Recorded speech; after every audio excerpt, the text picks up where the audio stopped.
So many of you have been asking me to review the new Versed makeup line at Target. These have been incredibly hard to get my hands on. The brand sent me a couple things they had in stock, and then I went around and hunted down all the other stuff at multiple Targets in my area, but we did it, baby. We're finally here. Now, before they launched makeup, Versed had been a drugstore skincare brand I had grown to love. I've used their cleansing balm, love it. I'm on my second jar of their moisture soak, love that for my dry skin. So I was really excited to see what they could do with makeup. So this line is non-toxic, cruelty-free and vegan, free of artificial fragrance, and dermatologist tested to be safe for sensitive skin. I have been testing this Versed makeup all week, and I have some unpopular opinions. There are some hits, but there are also some major misses. So let's just get into it. But first, if you're new here, hi, my name is Miranda. This channel is dedicated to budget conscious beauty. If that sounds like your vibe, hit subscribe. Let's start with the product that's getting the most hype on social media. This is their Multi-Serum Skin Tint. This has been getting rave reviews, and on paper, it seemed like I would love it. It's $20. It has SPF 40.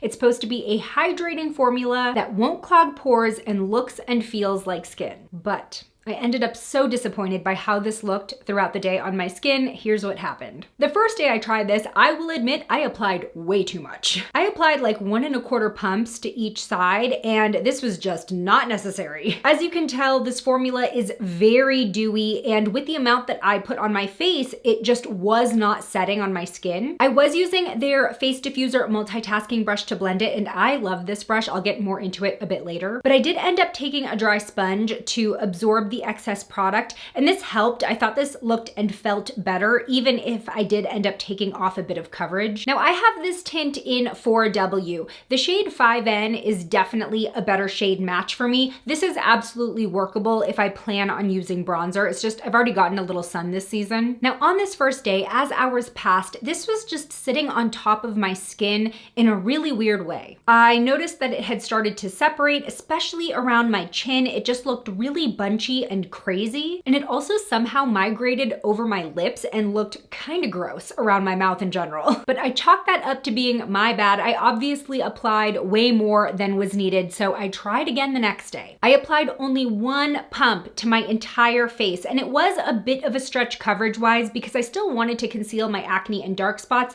but it seemed like just enough. But even with less product applied, I felt like the dewiness was out of control. And I have combo skin, so I do tend to get more oily on my forehead and on the sides of my nose. So as a starting point, this was a lot, and I felt like it was only going to get shinier throughout the day. And especially if you apply some of their other face products like the blush, which is also kind of dewy and radiant, it was just getting to be a lot. So I did decide to set half of my face just to see how this makeup would interact with powder. I used the Essence Flawless Trio Loose Powder, picking it up on a very fluffy brush so I could get a thin layer, and this definitely helped balance out the shine. I still felt like there was radiance coming through without being dewy or even crossing over into greasy territory. I think somewhere in the middle would have been a sweet spot for me, but I definitely preferred the powdered side. Now, while the powder did help, I still didn't like how this formula looked on my skin even just a few hours into wear. First of all, the unset side still did seem like it was just sitting on top of my skin, and it was not transfer proof. A simple touch would pick up product, leaving a patch behind. And surprisingly, the powder side didn't look heaps better. It was less shiny, but the actual texture was not doing me any favors. The weird part is I felt like this was too dewy in my oily spots,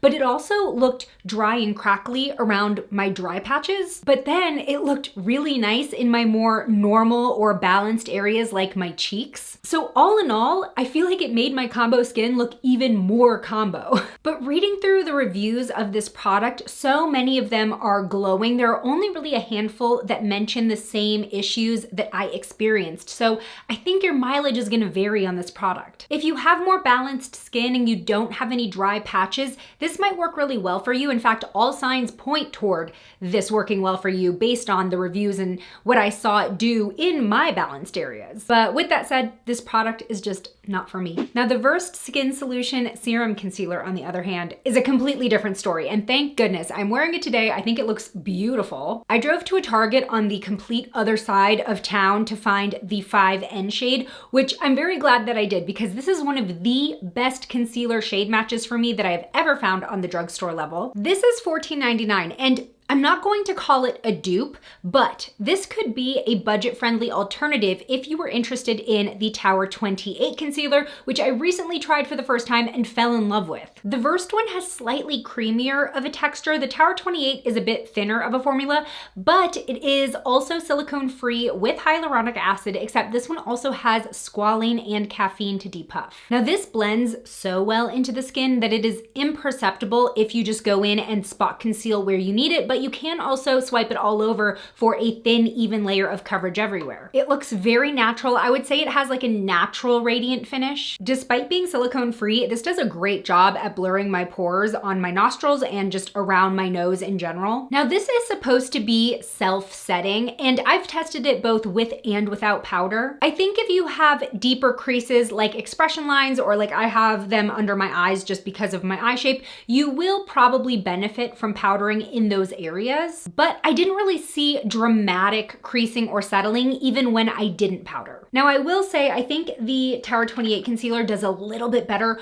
over dry patches. The Versed concealer didn't exactly accentuate them, but it didn't do them any favors. It definitely didn't smooth over them, but I will say I have like actual flaky patches on my face right now, so take it with a grain of salt. Plus, you are actually getting more product in this tube versus Tower 28 for less. So based on my experience, if you have combo skin, I would skip the skin tint and pick up the concealer and just pair it with whatever your go-to face SPF is. Now let's circle back to this multitasking brush. This is $14.99. I would definitely recommend you pick this up, especially if you are the type of person who kind of just grabs one brush and does your whole face with it, because this can do it. And I really like the angled shape. It kind of makes it perfect for anything because you can get into all of these little crevices like on the side of your nose and in your nostrils, but you can also kind of get right in under your eyes as well. So I really like this. All right, let's talk about the Versed Warm Dimension Bronzer Stick. This is $14.99 and I loved this. I have the shade August, and this is just so smooth and natural looking on the skin. It's not orangey at all, and it blends really well for a soft look. The texture is just perfect because I think especially with bronzer stick formulas,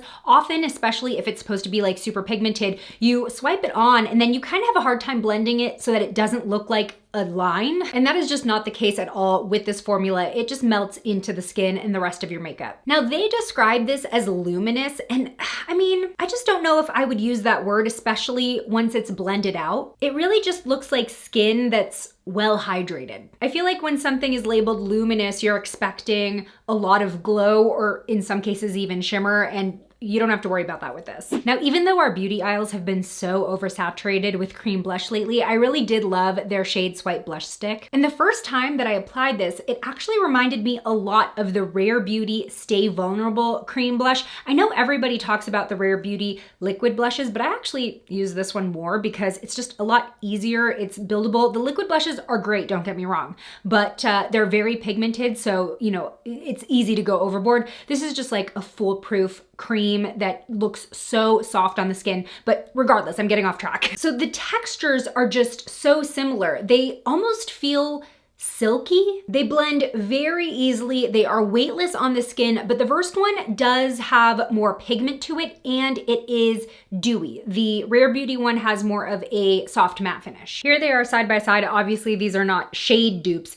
This is the Rare Beauty blush in Nearly Neutral, and this is the Versed blush stick in Bloom. But I'm more so talking about the way they feel on the skin versus like formula one-to-one matching, because like I said, the Versed one is actually a lot more pigmented than the Rare Beauty one, but still blends out really, really well. This is $14.99. It has 5 stars on Target, and these reviews I agree with. The formula has jojoba seed oil, which always does really well for my dry skin, as well as a fatty acid complex to nourish the skin while you wear it. And I actually skip highlight when I wear this blush because of that glass skin finish. It is definitely enough glow for me. It just looks so soft and so smooth. This one was a win for me. Now let's talk about their Sheer Stay Liquid Eyeshadow. This is $13.99. I have the shade Haze, which is sort of like a purplish bronzy shade. In this formula, we have caffeine and fruit complex. So caffeine is great for around the eyes because, like I said earlier, it helps depuff. But unfortunately, I'm kind of on the fence about this one. As the name suggests, it does look really pretty, sheerly blended all over the eyelid. But the first thing that I had trouble with is that it sets so quickly that you really don't have have a lot of time to do that blending. As soon as it sets, it won't budge, which, you know, in theory is great. It's just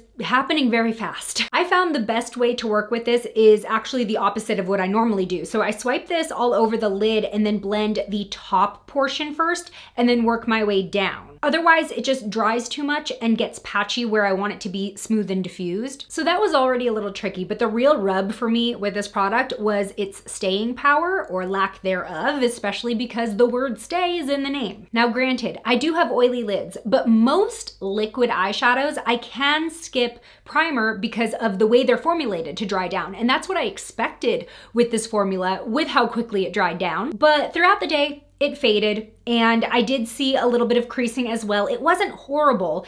This just didn't impress me enough to say that it's worth $14. Now, I did see a handful of reviews on Target that were similar to my experience for specifically this shade and one deeper, which is called Vintage. So I am curious to know if maybe the issue is with the deeper colors. If you have this product and you've tried it in another shade with a positive experience, definitely let us know in the comments. I tried 2 lip products from this new Versed makeup line. The first one being their Soft Gloss Tinted Lip Serum. I really like this. This reminded me a lot of the About Face Cherry Pick lip color butter, but a few dollars cheaper. It's $11.99. It has shea butter and vitamin E. I have the shade Gem, which is this really beautiful kind of plummy red. It's not sticky at all, and I don't know about anybody else, but I feel like it gives a cooling sensation. Very hydrating on the lips. They felt moisturized for hours. I was also very impressed with pigmentation. You can just dab this on lightly if you want it sheer, but otherwise one swipe is gonna give you a lot of color. The only thing to know about this is I would wear it with a lip liner, or just be careful not to go over the natural edges of your lips because you will get feathering. And finally, we have the Cashmere Color Smoothing Lip Blush. Now, this is another product where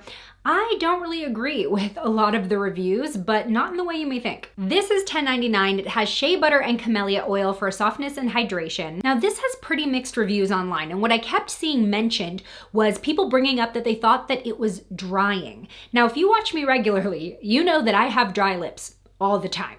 I live in the desert, I chew on my lips out of nervous habit, like they're always a little bit chapped. And I think this feels and looks wonderful on my lips. It's very smooth. It gives off that sort of blurred lip look that's super popular right now. I have the shade Reserve, which is kind of similar to Clinique Black Honey vibes, sort of a plummy neutral. It has buildable color and it definitely smooths out my lip lines. And when it does start fading, it fades very evenly. So I don't know, I like this one. It also reapplies really well. It's easy to apply, it's kind of foolproof, and it feels very cushy to me. I don't know, I mean, like I have been on top of my lip hydration lately. I've been using the new Neutrogena Lip Sleeping Mask, which is probably the best one I've ever used. But again, I'm very sensitive to having dry lips, and this felt good on me. So now, of course, I have to ask, have you tried anything from the new Versed makeup line yet? What has been your experience? Please share in the comments below, especially if you experienced something different than I did. And if you haven't tried these products yet, did I change your mind about trying any of them? Thanks for spending time with me today. If you want to keep watching, join me over in this video next where I test and rank your favorite drugstore under eye concealers. I'll see you over there. Bye!